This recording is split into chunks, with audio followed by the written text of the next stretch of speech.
copines, revoilà pour une nouvelle vidéo sur ECLS Coaching. Ça fait bien longtemps qu'on ne s'était pas vu. Alors, là, nous sommes quasiment à la fin du mois de novembre. Et là, j'ai tourné en différé les éléments pour la conférence. Et je vais les envoyer au Queen. Et la soin Deluxe pour moi aujourd'hui. Et aussi petit ciné entre mère-fille. Voilà, c'est ça notre programme du jour. Donc, je te ferai des petits sneak peeks de notre journée dominicale. Et puis, quoi d'autre? Un mois vraiment ponctué avec des nouvelles fortes pour ECLS Coaching. Donc, tu le verras très prochainement sur ce vlog. Et ce vlog sera le dernier vlog de l'année 2023 avant que moi je prenne mes vacances parce que tout le monde a besoin de vacances. Et quoi d'autre encore? J'ai une belle intervention qui arrive en plus pour le 25 novembre pour la journée internationale de lutte contre les violences faites aux femmes. Et ça va être un très beau moment que je vais te partager le 25 novembre. J'ai des gros trucs que je ferai aussi avec Gina et Claudette sur Makeup and Confidence sur Insta. Donc voilà, la fin de l'année est bien annoncée et ça va être un programme vraiment bien enrichissant. Donc vraiment, je t'invite vraiment à t'abonner si ce n'est pas fait et surtout à liker et à commenter voilà cette vidéo. En tout cas, j'espère que tu y prendras plaisir. Moi, en tout cas, ça me fait plaisir de partager ces super moments avec toi, avec la fin d'année. Et puis voilà, la nouvelle année, il y a de gros projets qui arrivent pour CLS Coaching. Et j'ai hâte, en tout cas, de t'en parler. Et puis que toi aussi, tu puisses y prendre part, surtout. Donc bon, allez, let's go for a new day. Retrouvent une harmonie dans leur vie de femme. Alison, également auteure, du pouvoir de la résilience féminine. Épanouissement, coaching, leadership, sororité. J'ai bien appris ma leçon. Alors, il s'agit de ton entreprise. Tu es coach en amour et confiance en soi pour les femmes, mais aussi pour les hommes. Très bien. Sonia, je t'en prie, je vais te laisser la parole pour animer les débats. Merci infiniment. Bonsoir à tous. Elle est importante cette soirée, elle est importante cette journée internationale pour l'élimination de la violence à l'égard des femmes. Elle est importante à plusieurs titres parce qu'elle nous rappelle que le combat est encore à mener, que la route est encore longue. Mais depuis quelques années, cette violence est prise en considération et elle est combattue par les associations. On salue bien évidemment.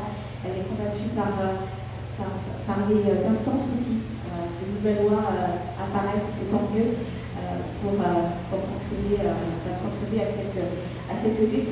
Et elle est importante aussi parce qu'il y a des femmes comme vous qui êtes là ce soir. Merci infiniment de partager un peu de vous avec nous. On va vous demander d'abord, Madame Bocage, qui êtes-vous? Alors, je me présente, je suis Elvina Bocage, comme vous l'avez entendu, auteure du livre La souffrance des femmes de mon pays. Je suis maman, enseignante de maths sciences, présidente d'une association et j'œuvre aujourd'hui avec des séances de sophrologie pour permettre à chacun de se retrouver et d'exister en tant que tel. Voilà. Oui, la présentation est très bien, intéressant. Alors quand je dis qui êtes-vous, c'est pas seulement effectivement ce que vous faites, parce qu'on l'a vécu, mais qui êtes-vous aujourd'hui au plus profond de vous, parce que vous avez posé des mots sur un papier. Alors aujourd'hui, comment vous décrivez? Alors, je me décrirais comme une femme guyanaise authentique. Je suis une maman aussi. Je suis une enseignante en anglais. Je suis aussi formatrice en anglais aussi développement personnel et aussi auteur. Et voilà, je me définis comme une accompagnatrice, voilà, une femme consciente qui accompagne d'autres femmes pour leur épanouissement personnel. Alors quand on lit votre ouvrage, on s'imagine qu'il y a un déclic, qu'il y a un point de départ. On a vécu qui peut être douloureux, ou même choquant, et de le transformer en une expérience positive qui nous permet d'avancer, de nous reconstruire en fonction de la blessure ou du trauma vécu, et de se rendre compte qu'en fait, c'est en fait nous en fait, qui avons la clé pour pouvoir sortir de la cage, de la prison, c'est nous qui avons la clé. Et quand on comprend qu'on a la clé, on est capable de faire une première action, oser faire le premier pas. Et le point de départ, c'est exprimer ses émotions, vous le soulignez dans votre livre. Comment vous faites?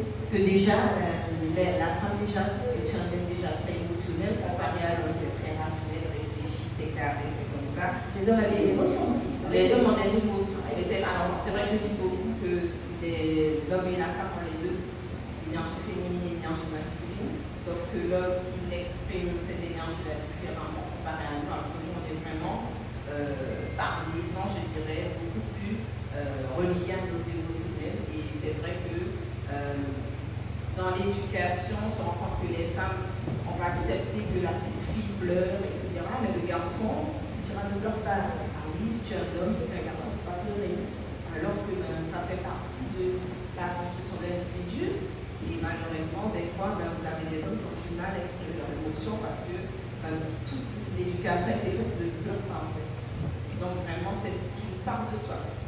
C'est une part, je dirais, pardon, de soi, de son identité, de sa connaissance de soi-même, d'exprimer ses émotions. Parce que les émotions qui sont refoulées, à un moment, le corps somatise, ça veut dire que le corps enregistre, et comme on ne libère pas, le corps va créer des maladies.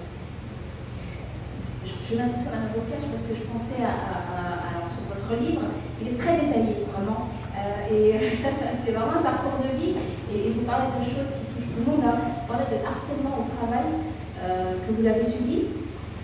Ça aussi, ça a été quelque chose qui vous a forcément marqué et qui vous a fait comprendre peut-être quel chemin emprunter.